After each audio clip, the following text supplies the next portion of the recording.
Welcome to the Winning Move podcast. I'm your host, Stratton Brown. I interview successful entrepreneurs from around the world to see what moves they've made in their lives to get successful and, more importantly, stay successful. I'm here to make sure you can create a better life for you and your family. Let's tune in.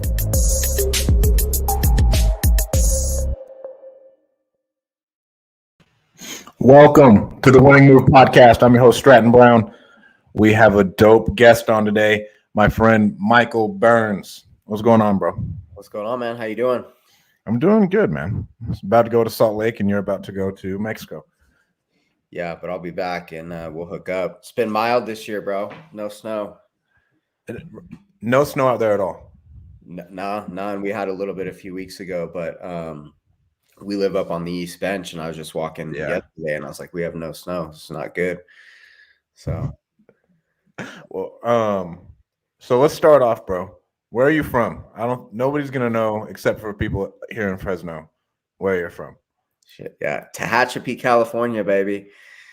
Probably the only people around that area might have heard of it, but you know where Tehachapi is. But it's about an hour and a half north of LA, about an hour and a half inland. It's a real small town. Had to drive 20 minutes to get to school. Probably, I don't know, 20,000 people live there. Parents out of business, so I kind of grew up, and that's where I'm from. And I went from Cali to Bakersfield, tried junior college for like a semester. That wasn't my jam. And then I went from Bakersfield up to Portland, and then I've been out in Utah ever since, so about 10 years. What were you doing in Portland again? You were doing loans, right? No, I was doing inside sales for the nursery business. So I was in plants. Bro, talk about that, because you were a savage. Yeah, no, I did good with it. So I grew up in Tehachapi. My parents had a garden center, like a nursery and landscape company. So I grew up around that. And then when I was, college wasn't my thing. I was just trying to figure out how can I make as much money as I can, as quick as I can. So I got into the wholesale side of the nursery business, which is, what I grew up in. And my grandpa was kind of like a legendary sales guy at this company called Monrovia.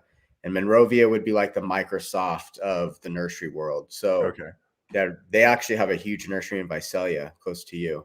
They've got like 800 acres down there. So started doing inside sales there and just connected with it. And I was like 19. I sold 2.2 million that first year and kind of kicked ass at it. And I did the inside sales thing for 2 years for them. But I was inside sales supporting the outside sales reps in their territories. And the guys there would pretty much die in their territory. So like spots didn't open up very often. And, so I did that for a few years, realized I wasn't going to get a territory. So then I quit and just kind of went out on my own as a broker. And that's how I ended up in Utah. And so you were a nursery broker in Utah? Yeah. So I pretty much had to deal with this big nursery in Oregon and another one in Washington. So I had exclusive rights to sell their product in British Columbia and Alberta, Canada. And then I had like Wyoming, Montana, Oklahoma, Idaho, Eastern Washington, Utah, and North Texas was my territory. So Utah was kind of in the middle of all that. So I moved out here and then just hit the road. I started with 0 customers, and I'd just be out on the road for like 2 weeks at a time. I'd go to a city, print off all the nurseries off of Google, and then I just hit them one by one, cold calling with like a photo album of my plants and a catalog, and it was just hustling, man. And I did that for like 4 years, built my territory up to about 500,000 in sales, and then got into real estate. What made you want to get into real estate instead of doing that? So when I was about a sophomore in high school, my dad sold our nursery. And he took the money that he made selling the business, and he bought like 15 different lots where we lived. And he partnered with a guy that we had known for a long time that was a general contractor and a landscape contractor. So like my dad brought the lot, and then my dad funded all the money to build the home. And then this guy, he would execute building the house. So they partnered on him, and they were doing that like 2005 or 6 to 2008. And I just saw them make a bunch of money doing that. They sold their last home right as things were like going downhill. But at the time, I'm like 18, so like doing real estate didn't seem, it's like, that seems cool. You can make a bunch of money, but it wasn't real that I could do that. So that's when I got interested in real estate. And then I was on the road all the time. So I spent like enough days on the calendar to fill about 6 months on the road, traveling, building, doing my sales shit. And my brother hit me up and asked if I was going to be in town that weekend and if I wanted to go to a real estate house flipping workshop. It was Dean Graziosi was in town. So we went to that workshop, decided we wanted to get into that. So fast forward, it took us like a year and 94 offers. And then we got our first deal, flipped that house, made like 24 grand, thought I had shit figured out, and we had arrived. So I literally walked away from everything, like my whole broker business, and head first into real estate. Did you did good on your second one, or did you get your ass kicked? Got our ass kicked on our second deal. We lost $48,500. And on our first deal, everything went wrong too, man. Like the market's the only thing that saved us. It was in 2000. Our first deal was 2012. So, like hired a bad contractor. He ended up having to fire him. Then he placed a faulty lien on the property and learned about the whole FHA appraisal thing when you're selling it for certain things and inside of certain timelines. And, like everything went wrong, but we ended up making 24 grand on that deal. We probably should have broke even, but the market was working in our favor. So we made 24 G's on that house. And before we finished that one, we had bought the second one, which at the time it had an ARV of about 500 in Salt Lake. And back then that'd be equivalent to like $1 million house now. So I had no business at all doing that deal. Like someone should have told me like, bro, no, this is not for you, you know? So, but if I were to go back now, we probably would have made 50 instead of lost 50. But you know, you learn as you go. Okay, and so we got that. And then what did your progression look like until you got to like 40 homes a year? Because when I first got into real estate, I met you. And then at some point in time, everybody was freaking out about the crash. And you were one of the only people like responded to me who was a buyer in Utah. Because I got some random nice ass house in Salt Lake. And like the avenues, you know, like, bro, I don't want to touch out the 10-foot pole with the way the market is right now. I'm out. Yeah. Like you responded to me right away. You're like, nope, it may be, but it's not for me. Yeah, I remember that. You came to the RIA and I was like, oh, we got this out of state dude coming in wanting the wholesale. So what was your question? Sorry, I lost you there. What was your progression like after those two deals? Like when did you actually start hitting traction? What was that first year like? So, dude, our first 18 months was rough. You know, it took a year and 94 offers to get the first deal. And then we, you know, had that one. We bought the second one. And then while we had the second property, we bought number 3 and 4 as well. So, and we lost money on number 3. We broke even on number 4. And I think we made 10 grand on deal 5. So in between all of that going on, we had wholesaled a couple deals. And that's like literally the only way we made it through. And we was me and my brother back then. So we had made like 10 grand on one wholesale, 20 grand on one. We made like, I think we had two $20,000 wholesales and a $10,000 wholesale, which was 50 G's. And that without that money, I would have never be where I'm at today. Cause what happened is we were flipping those homes and we were going into the winter months. So I had the one for $500,000 that we lost the 50 grand on. And then I had 3 others that were pretty much all done and they were listed, but they weren't selling. And then I had hard money expiring on all of them. So bro, for like the one house took like 160 days to sell. So I'm like brand new in real estate. We had a great first deal, walked away from my income stream, like sold off all my stocks and had that in credit to pay for that first deal, you know, but, so we had 4 homes and it was like, I think it was November and we carried all 4 of those homes all winter long with hard money expiring. So I'm getting 30-day extensions on 4 hard money loans with 4 different lenders. Are you using, do they charge you a point every time too?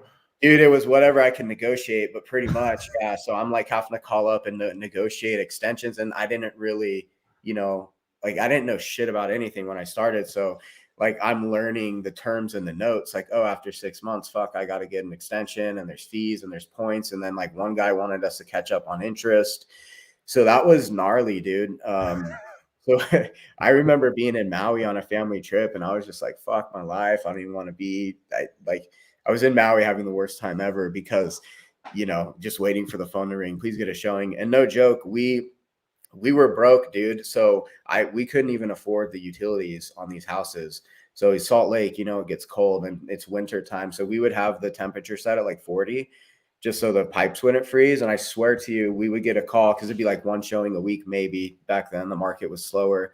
I would drive over, turn up the heat for the showing, wait for them to end the showing, and then I'd call the agent immediately. How'd it go?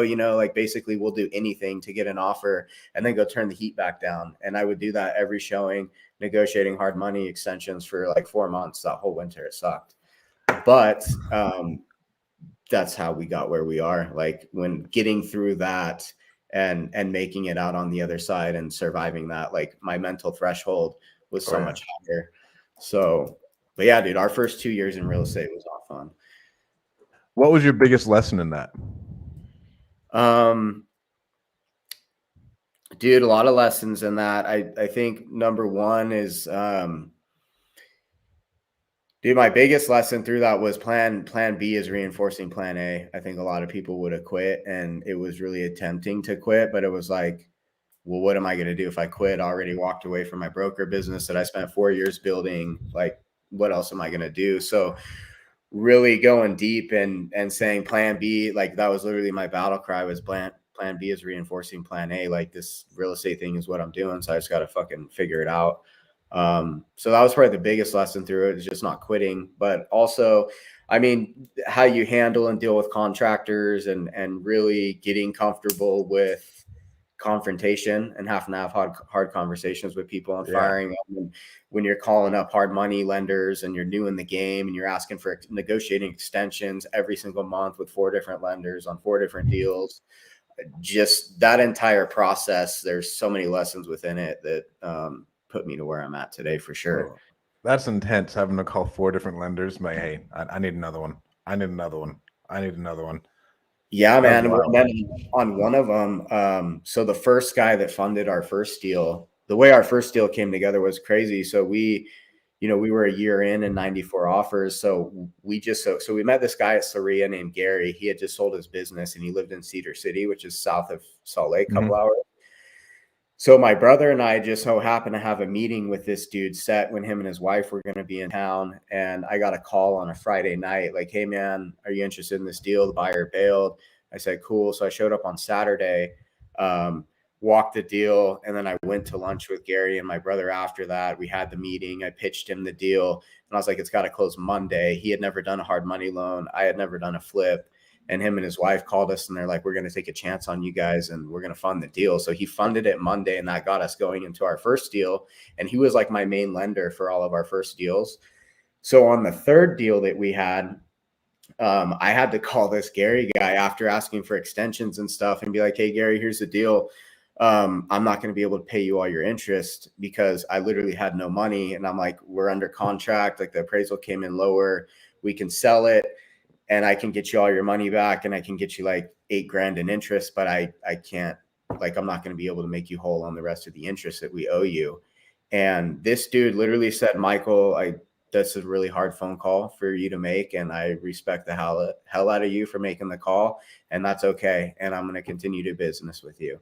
And that was a huge lesson too within itself. But, yeah. So I ended up, so he got his money back and he made some money on the interest, but that's a tough call to make when you're new in business, saying, hey man, I can't cover the interest that I owe you on this thing.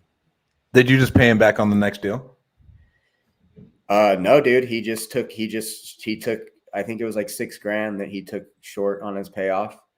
So he got all of his initial capital back. And then he got like 8 out of the 14,000 in interest that he should have got.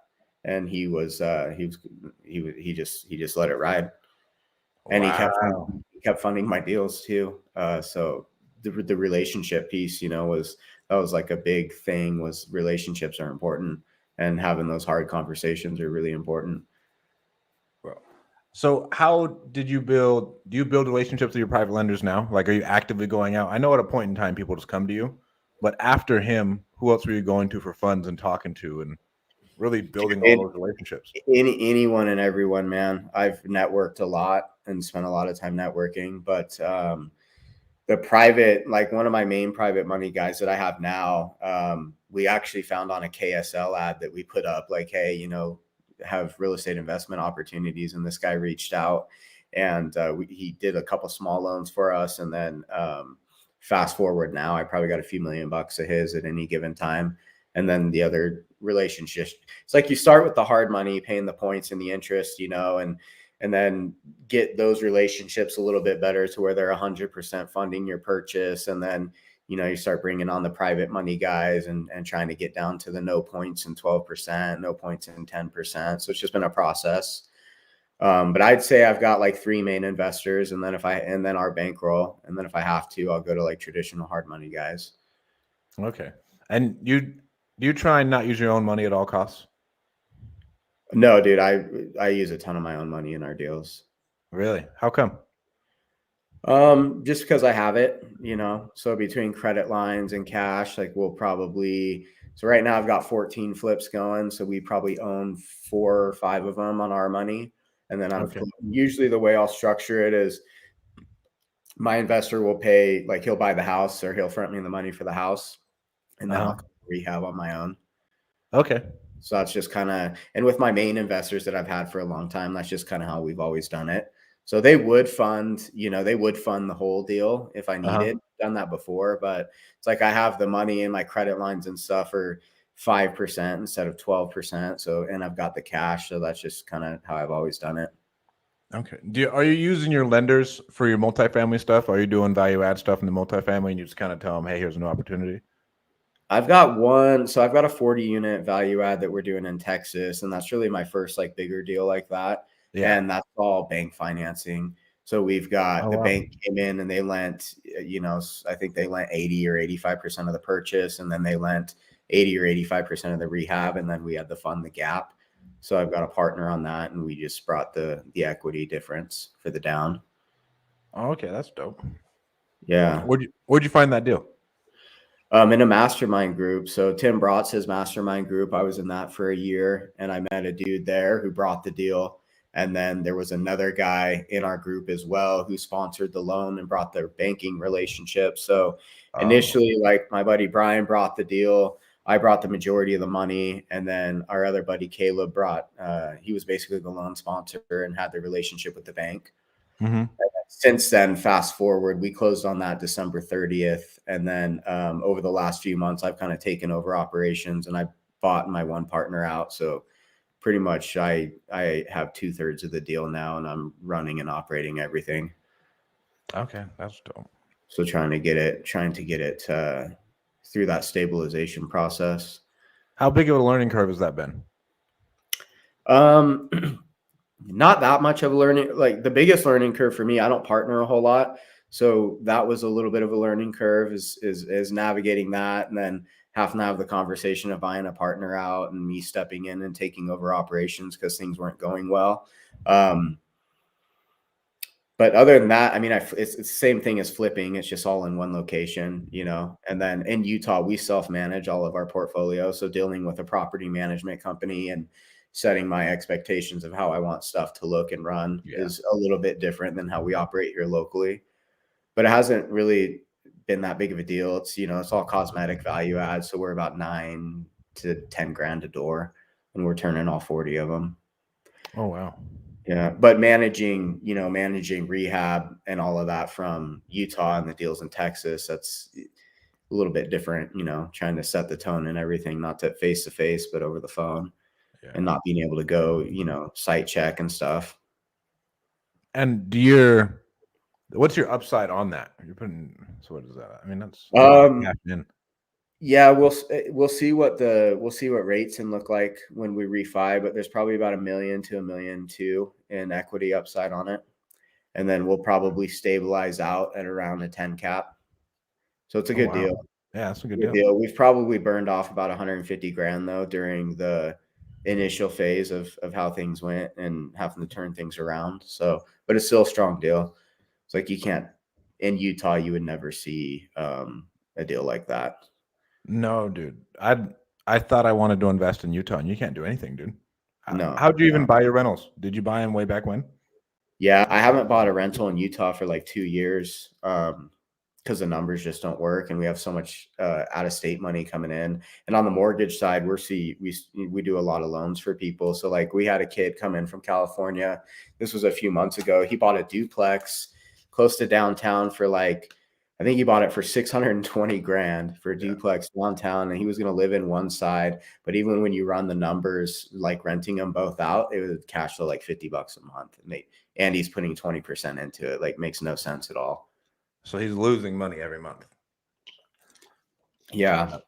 Like a lot of investors, they like to hit the whole 1% rule on cash flow. Like that's not happening in Salt Lake. Maybe if you find it off market on your own and you do, value add burr, but even then it's a tall order. All right. So where are you finding most of your deals now? Because I think Utah is the hidden most competitive market in America. Yeah, I'm glad you say that, dude, because I'm part of a lot of different masterminds and stuff, and I talk with people, and I'm like, dude, I'm telling you, Salt Lake is, Bro, I think it's brutal. Dude. Yeah, it's rough.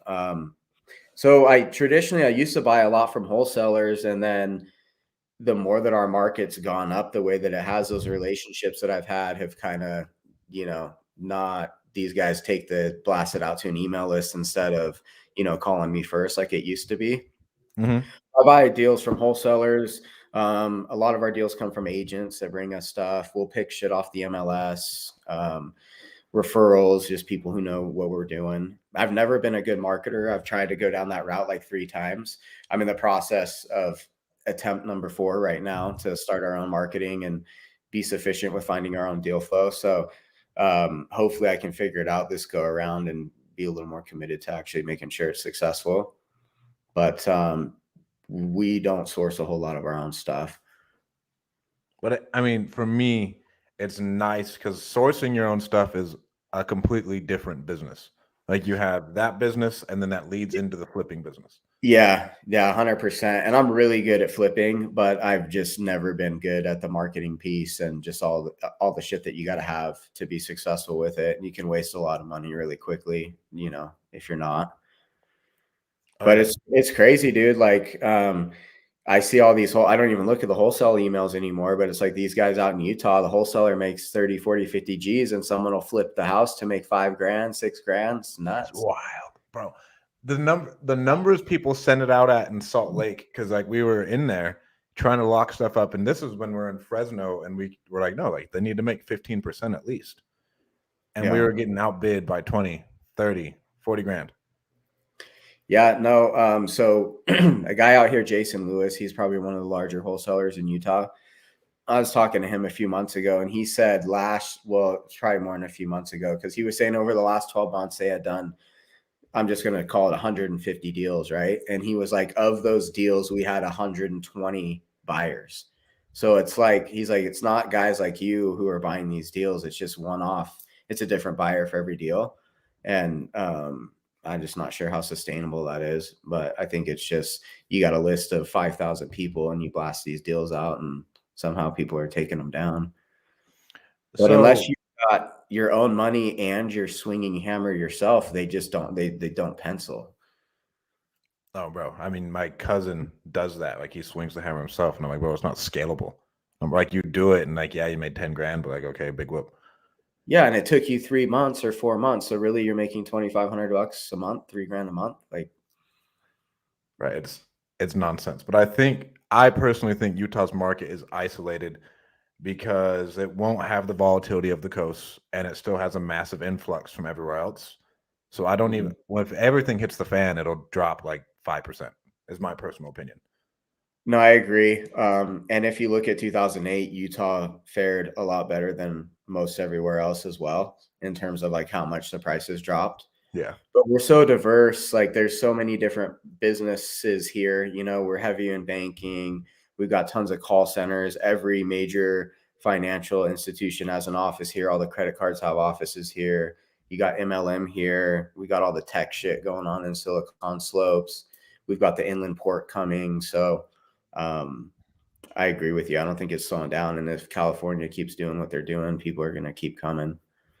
Most people don't realize that all the tech that's leaving Cali, they're either going to Austin, Texas, or to Salt Lake.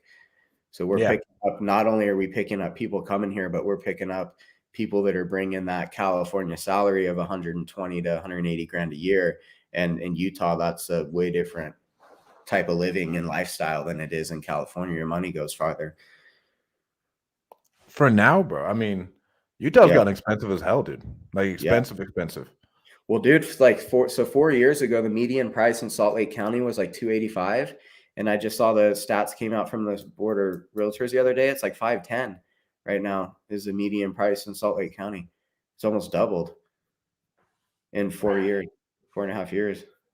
Yeah, it doesn't make any sense. The wholesale thing, like what Jason said, it's never the same buyers, and it's always a random Joe Schmo is going to come by, and they're not going to make any money, or it's just out of country money, if anything, because it's such a bad deal. Dude, I had 2 deals over this last year. I had a couple of deals that they were not good deals. One of them I got tied up on the city and stop work orders, and then we got caught working on a stop work order, and shit just went bad with the city. And I had those guys send it out, and I couldn't believe what they were able to sell it for with a stop work order in place. And then I had another one in Ogden that I bought. I had this kid FaceTime me while he was up there, because Ogden's about an hour north, and it was like, I need a decision quick. So he FaceTimes me, and I thought it was all good. And then we ended up like closing on it. And I went up there and met my guys, and dude, the floors were like a fucking roller coaster. And one of the exterior walls is like this. I'm like, bro, how did you not point that out to me? So I was just like, I was just like, I called up one of the wholesale guys. I was like, yo, will you send this out for me? And what they were able to sell it for blew my mind. I was like, I'll believe it when it closes. And sure enough, closed. So I was able to get out of the deal. I just wanted out. I got out and made like $5,000. And I think they made another like 17 on top of that. It's crazy. Oh shit. That's wild. But yeah, man, Utah's definitely a hot market for sure.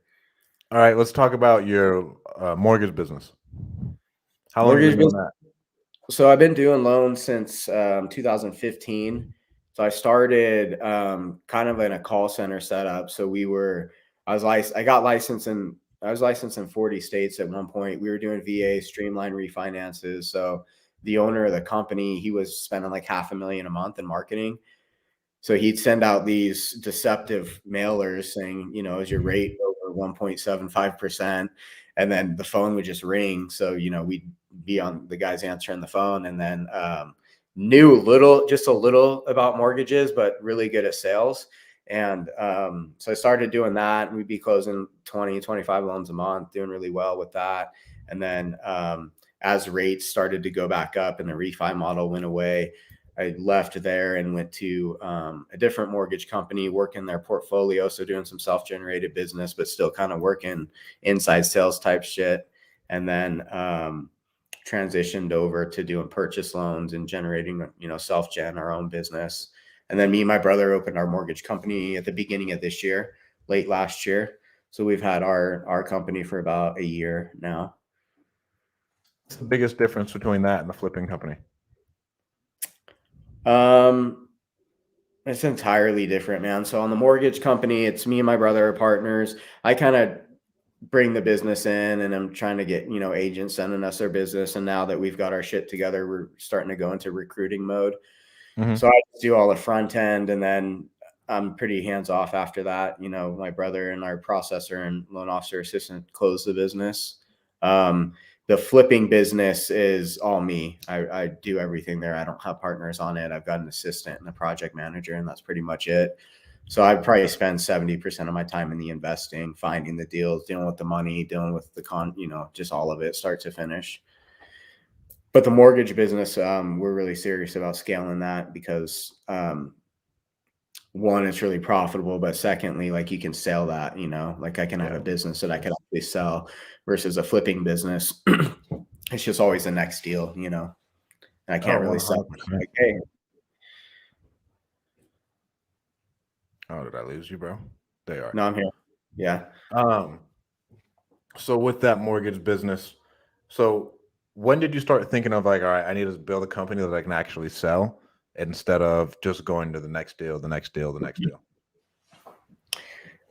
I think the more that I've progressed in business and spending time around these masterminds, like being in Tim's group or Arte or the DM fam, and just seeing different guys doing different things and realizing that all I have is a high paying job. You know, we make great money and it's awesome, but it's always the next deal, the next deal, the next deal.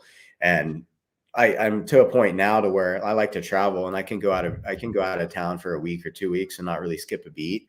But the reality is like it's always the next deal, and there's no equitable value in a home flipping business because it's always the next deal and it relies on me. So really looking at that long term and just kind of burning out a little bit on flipping houses too. Like I don't want to be 45 doing what I'm doing right now.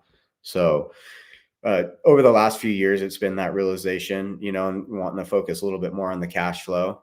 But it's hard to make that transition because you make this good money that we do flipping houses, you know, so it's keeping that going and getting it more systematized and having, you know, I got an awesome assistant and project manager, and you know, hopefully we can get this marketing thing figured out so I can just kind of have that somewhat on autopilot and then really focus on scaling out our real estate brokerage and our mortgage company.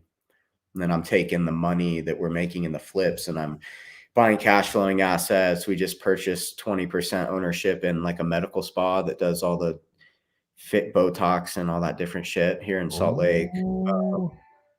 And just starting to, you know, put my money other places that are making more passive income. Oh, bro, without a doubt. Well, I mean, bro, you're making crazy good money with only an assistant and a project manager. And what's going on, Michael Butler, my main man? Yeah.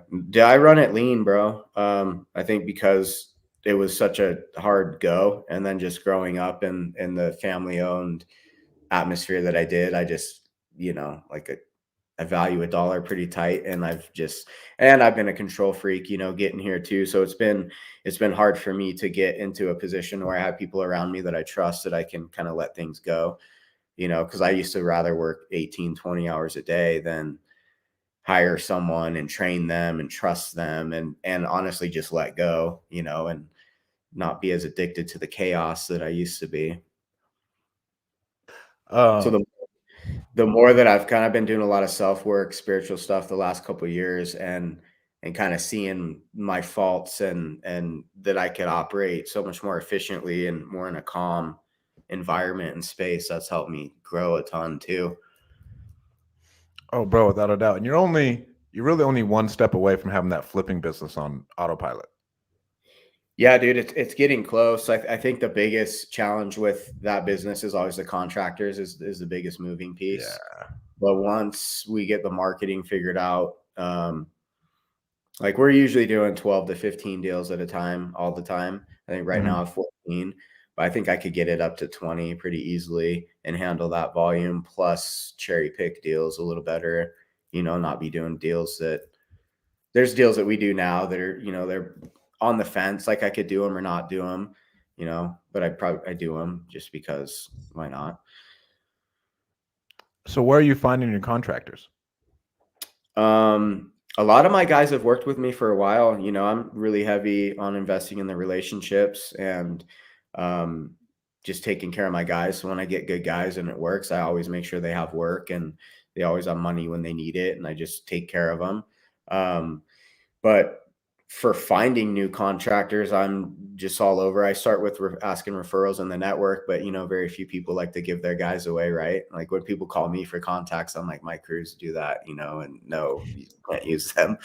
But starting with referrals, I've been picking guys off of Facebook too. And then another thing that I do is I talk to my suppliers, like guys that like my flooring guy or different suppliers. And I'm like, I'll ask them like, hey, because they're seeing everyone's shit, you know? So I'm asking them like, hey, do you know any contractors that would be a good fit for what I'm doing? And I get a lot of referrals that way.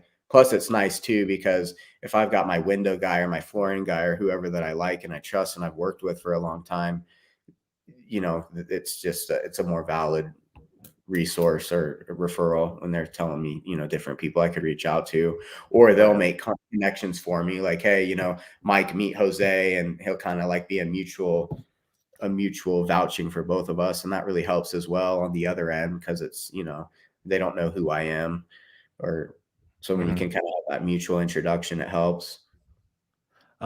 What has been your biggest mindset shift around money in the last 4 years? My biggest mindset shift about money.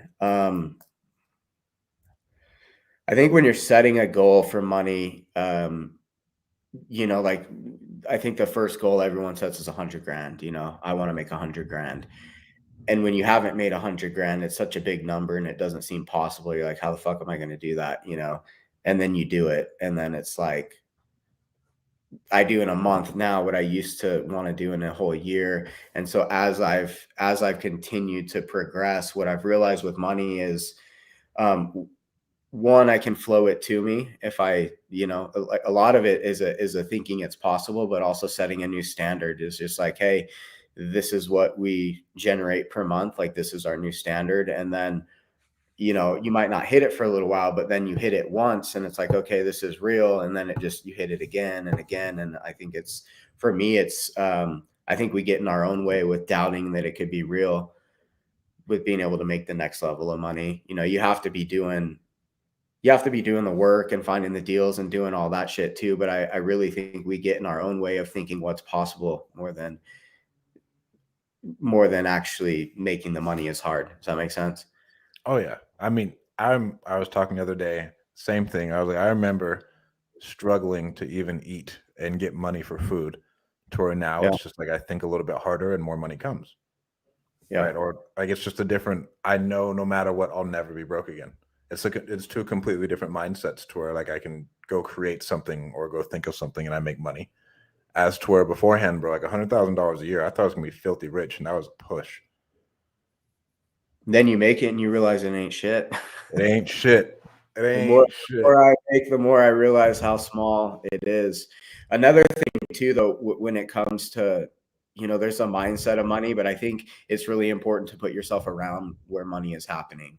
So like joining a mastermind group or hanging around like the environment that you're in, if it's a normal thing for guys to be making $500,000 or $1 million a year, and that's just normal. That's what it is, and you're hanging out and being in that environment, then it becomes more real. And I think the more that you accept that it's a reality, that's when it will actually start happening. I mean, obviously, you have to be doing the work and growing your skill set and all of that shit too. But the more that I invest in that investing in yourself too, like the more that I invest in myself, not only time but money. Like I remember when I joined Arte Syndicate a few years ago, it was 65 G's one-time payment or $6,000 a month, which is $72,000 a year. And the first year I applied for it, I got accepted, and then I saw the price tag and I pussed out. No way. I couldn't do it. And then I went to they had like a live event, an Arte Live in St. Louis, and it was open to the public. And I went to that event, and it was a great 2-day event, but the whole time I was pissed. And I'm like, I've been fucking missing out on this level of shit for a year because I didn't have the balls to just man up and write a fucking check, or put it on a credit card. So then when they opened up applications for the next year for Arte Syndicate, I applied, and I didn't think they were going to let me in because I didn't do it the first year. And then they accepted me again. So there I was again in the same position, except it was more expensive that time. That was the $65,000 one-time payment or $6,000 a month.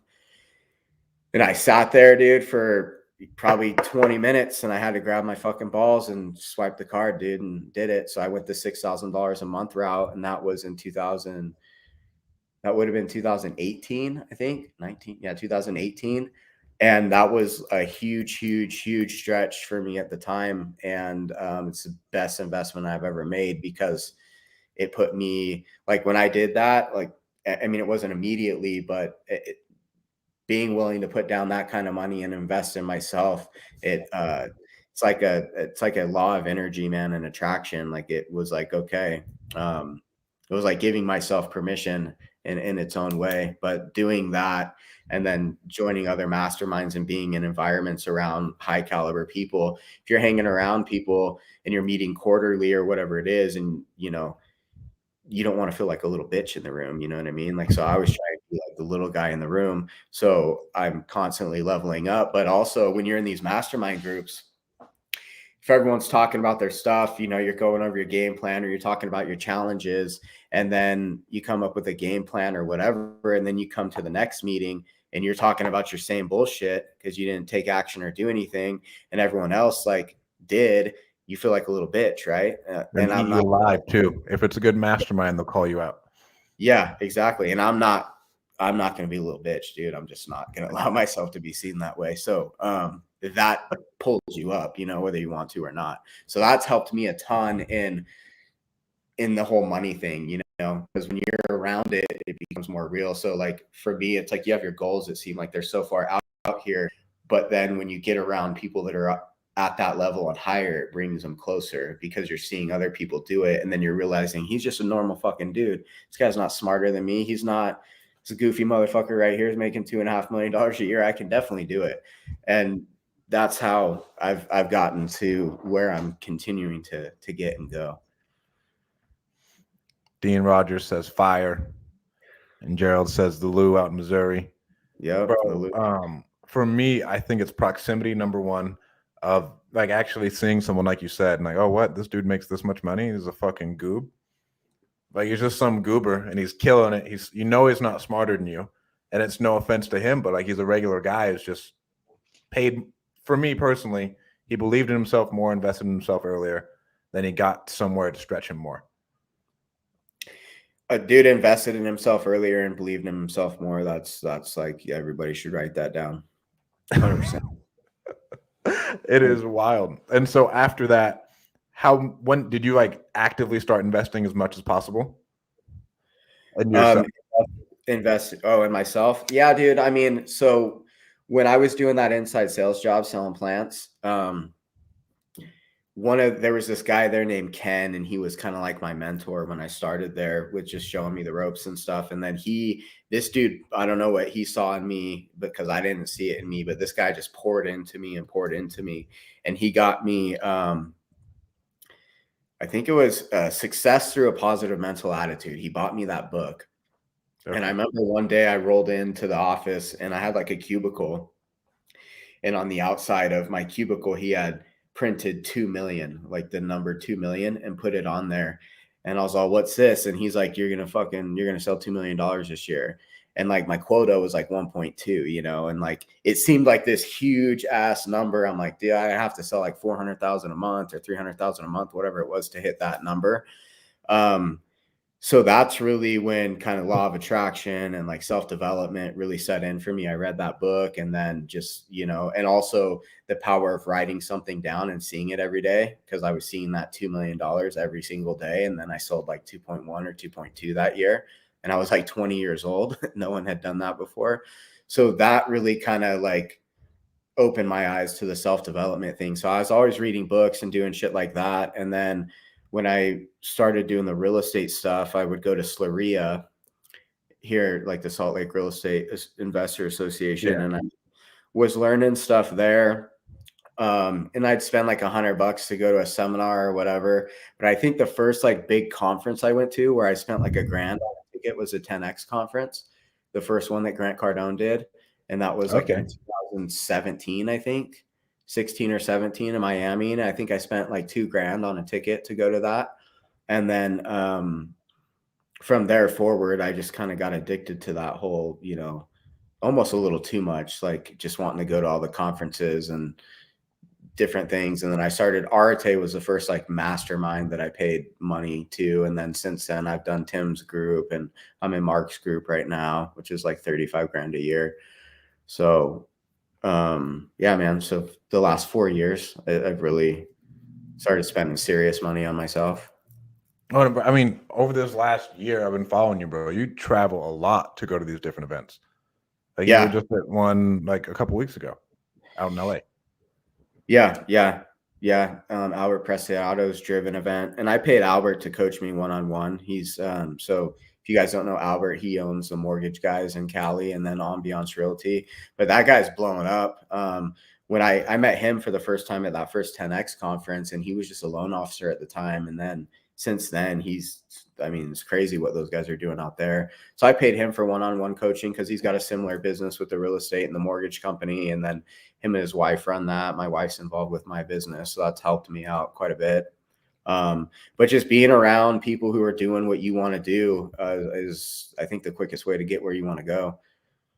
So coaching and masterminds is really the only way to do that. And anyone who's on a high level, they don't give a fuck about like, I want to take you to lunch. Like no one cares about a $15 free lunch. So the worst thing you could do is, hey man, can I take you to lunch and pick your brain? Like it's annoying.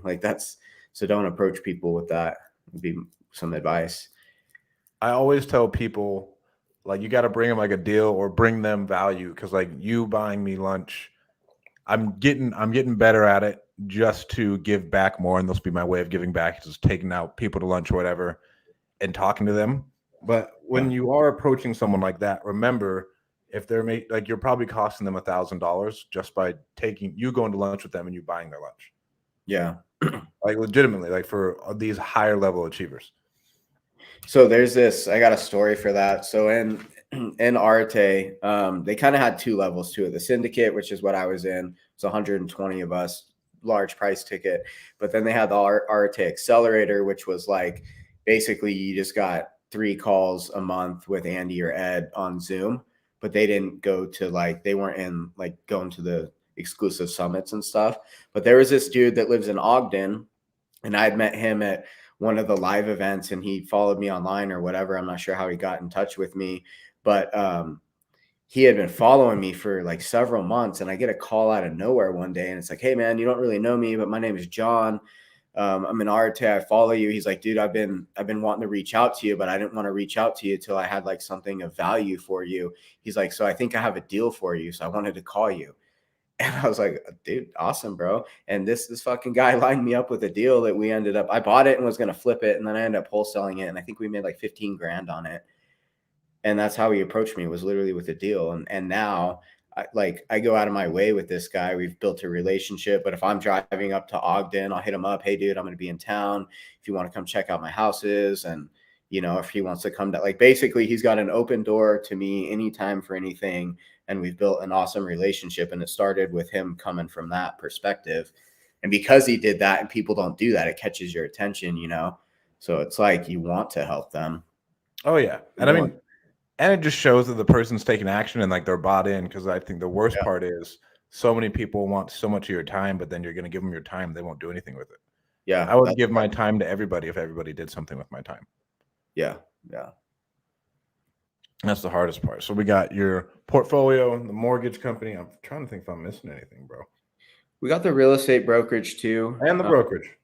Yeah. So lifestyle lending and lifestyle realty. So the mortgage or the real estate brokerage we opened earlier this year is kind of at the same time with the mortgage company. So we're saving a ton of money running everything through our own deal, but also it's nice to be the broker.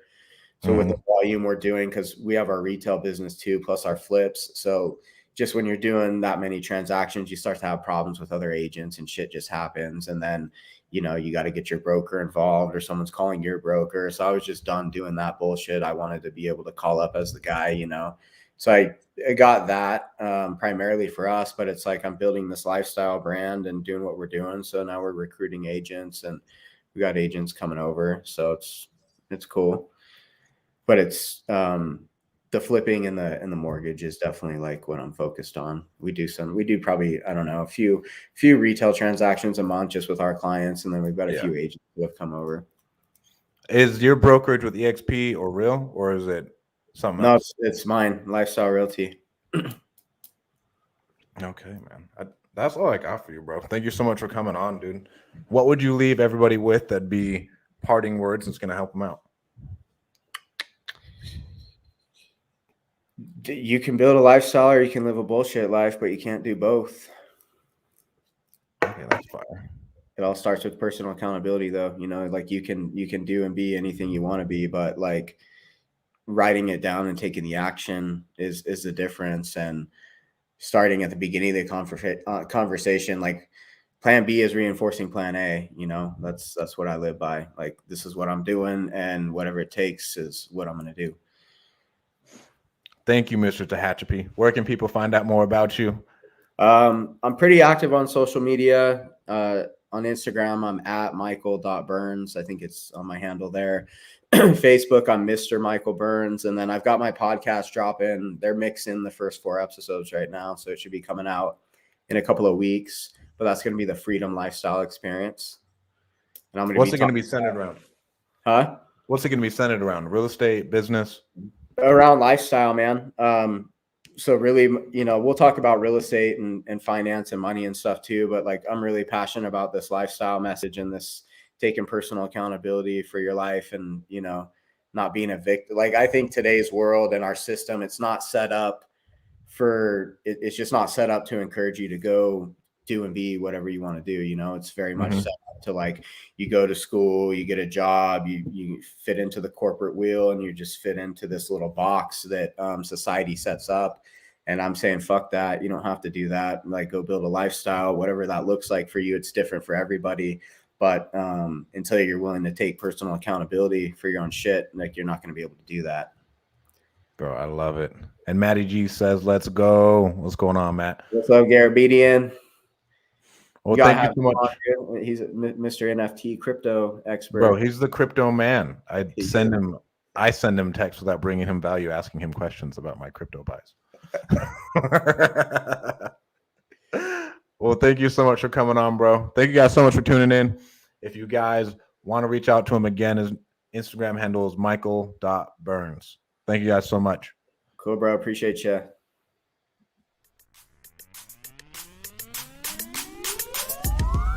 Thank you so much for tuning into this episode of the Winning Move Podcast. I hope it helps you make all the right moves in your life and business. Please make sure to go like and subscribe on any podcast platform that you're listening to, and make sure to go follow me on Instagram @StratDaddy. Thank you guys so much. I'll talk to you soon.